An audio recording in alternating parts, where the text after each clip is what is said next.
We're rolling. Welcome to the REI Rookies Podcast. The Real Estate Investing Rookies Podcast, episode number 100, where we invite you to follow us on our journey towards financial freedom using the power of real estate. I'm Josh Koth. And I'm Jack Haas. And here at REI Rookies, we believe in a couple key principles. Number one, the best way to retain information is by teaching it to others. And number two, a rising tide lifts all boats. We're not competitors, we're a community. So let's get into some real estate investing. So can you believe it? It's 100 episodes. Pretty cray. Yeah, we've done one a week. So that's 100 weeks, which is, by my count, almost 2 years. That's kind of crazy. Time flies. Yeah, it really has. But, you know, one of the things that we're preparing for this episode, we still realize that it's really hard to take our own advice sometimes.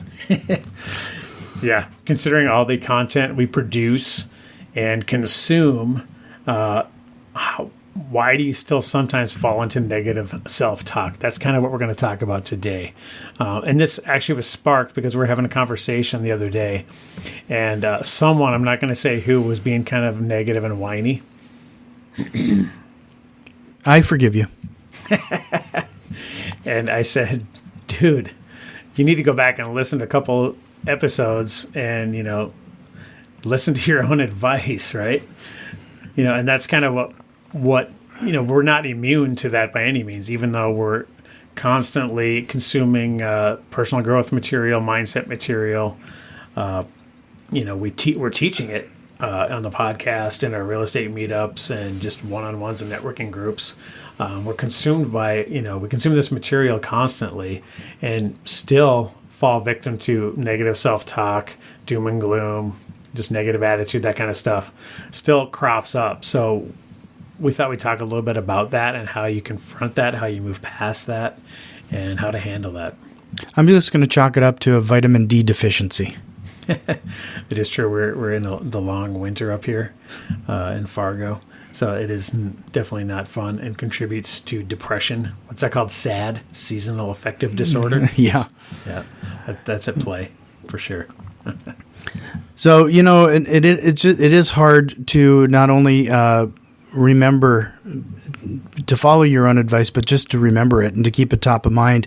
And I do have to admit, you know, one of the things that for me, I've stopped listening to as many audiobooks and a lot of that mindset type content that I typically do. I therefore this past year, I would be alternating audiobooks. I'd listen to a real estate oriented one, and then I'd listen to a mindset oriented one, and that rhythm really, I think, did have an impact on my mindset, and I fell out of that habit. So you feel like if you don't constantly fill that balloon with air, that it's just constantly leaking, and then all of a sudden you're depleted? I think that has a big part of it, yeah. Right. Well, the other part is real estate investing is not a straight line between starting and then financial freedom and massive success, right? There's landmines, there's zigzags, there's hills, valleys, it's more like a roller coaster. So the trick is when you're in one of the dips, right? We're at the bottom of the roller coaster period, a tough patch. You know, how do you power through that and, you know, still maintain the same drive and positive attitude that got you the successes, right? You have to maintain that throughout the valleys as well. And, you know, real estate investing is not a straight line of guaranteed results from beginning to end. So you have to be able to weather those, you know, those down periods too. And how do you stay positive through that? And I think a lot of that has to do with making sure you're surrounded by those like-minded individuals. I think one of the good things that I've been doing recently is reaching out to those members of our real estate meetup and doing some one-on-ones, being around some like-minded people and talking through a few things really does help. It does. Yeah, because, you know, and there's two sides to that too. I think all attitude is contagious, positive or negative, right? So have we ever worked with somebody in an office setting or any setting really that they were just toxic and corrosive, and, you know, anytime you had a meeting or interactions with them, you just dreaded it, and then you left going, that was horrible. And you just don't aren't productive around them, and that it seems like there's always one of those people in every office setting, and you just can't wait to get away from them, right? And there's also a lot of times somebody who's really like a go-getter, positive, ambitious, and their attitude can be contagious as well. So I think whatever you're around, it's gonna rub off on you. So you have to think, okay, who do I surround myself with? What am I ingesting as far as that? And also, what am I putting out? What am I emitting to others? Am I the positive, ambitious person, or am I the toxic, corrosive, negative person? Because chances are, if you don't know anyone that is, maybe you're that person, right? Yeah, you got to be careful of that. This kind of reminds me, this past year was our first year my daughter played hockey. And what you were just talking about is perfect evidence just on the ice. I'd see time and time again where they'd have some obvious kids on the ice that are just a little more advanced than others. And if they were losing, you could see those leaders would slow down and the whole team would follow suit. You could almost see them give up all at the same time. Mm-hmm. As compared to those same group of kids, if they'd go out and play every period as hard as they could, the team would be lifted up and they'd all skate hard. So it really is, that was just a perfect example of how that type of mindset can really rub off on each other. Right. So you got to remember, do you want to be a leader? And obviously, if you're in a small business or really any setting, I think this applies to any workplace. You want to be the positive driving force, not the dead weight, or worse, somebody who's putting the brakes on and just adding friction to everything. So just be really aware of the vibes that you're putting out as well as what you're intaking too. Yeah, that is a good analogy. I think there's a lot of parallels between sports and business, right? And especially when it comes to positive attitude and overcoming obstacles and things like that. So yeah, that's a tough one. But when in doubt, just check somebody into the boards. That's what I say at the office. So I'll just start hitting you at the door. Yeah, exactly. Whatever it takes. Whatever. I'll start wearing a helmet. Yeah, it might be a good idea. Reminds me of a quote, too, that Henry Ford famous quote, whether you think you can or you think you can't, you're right. Okay, so let's say you're going through a tough time in business and, you have two choices. You can say, I'm going to do whatever it takes to fight through this, or I'm going to give up. We're going to fail no matter what. Well, whichever way you choose to think, a guarantee will affect the outcome. So, before you get into those choices and you can't get any distance from it, you need to decide how you're going to act in those times and understand that, if you have the negative, corrosive attitude, that is going to affect your outcome. It can't not do that. So your only choice and your only chance of emerging successfully is to have the positive attitude, maintain the drive, the ambition, and the grit that it takes to come out the other side. So you almost need to decide that going into it, that this is how we're going to handle things. We're going to dig in. We're going to, do what it takes to right the ship if you're encountering some type of, negative situation, rather than doom and gloom, everything's going to fail. Because if you have that attitude, guaranteed that's what will happen. You manifest it. Right.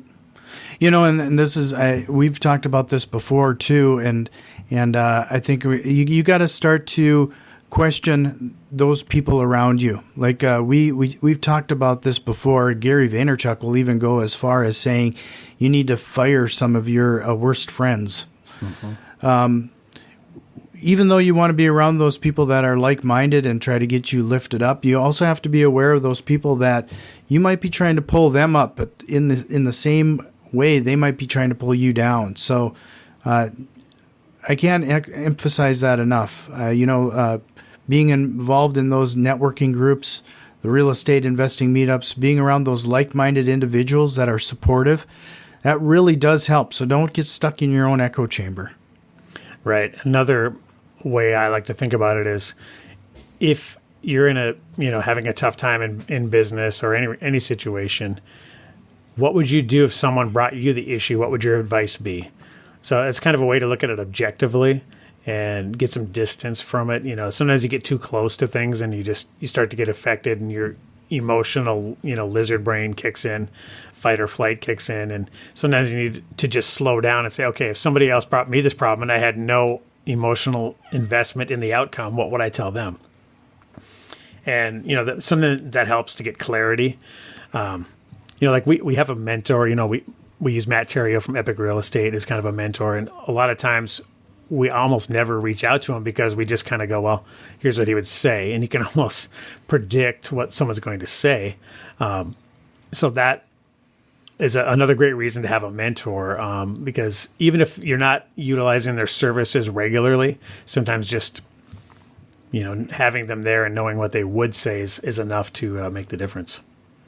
Yeah, getting that distance, and I've actually found that one way to do that is start writing some of those thoughts and ideas down. I have a tendency of mulling on things over and over and over again, and it doesn't really actually produce any results other than additional anxiety and worry and what have you. So bottom line is just be aware of the attitude you're emitting and the attitudes of the others, people you're surrounding yourself with, because it will be contagious. It will spread to you from them, and it will spread to others from you. So be aware of what's going on and what you're putting out into the world. And also understand that you need to take care of how you're feeding your own attitude and, what you're feeding it. So what type of content you're listening to, and make sure you keep that balloon full of air, as it will leak out and deflate over time, right? Yeah, absolutely. You're going to have to consume, and when I say surround yourself with like-minded individuals, I really have to get back. Personally, this has been no secret.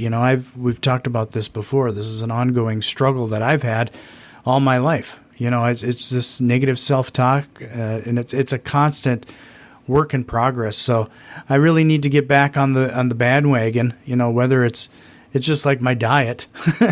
I have to get back on that educational diet and get in the right mindset.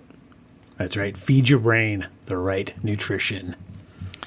Well, we really appreciate you joining us over the past 100 episodes, and we can't thank you enough. And if you found some value in the show, head over to our Patreon page and find us for REI Rookies.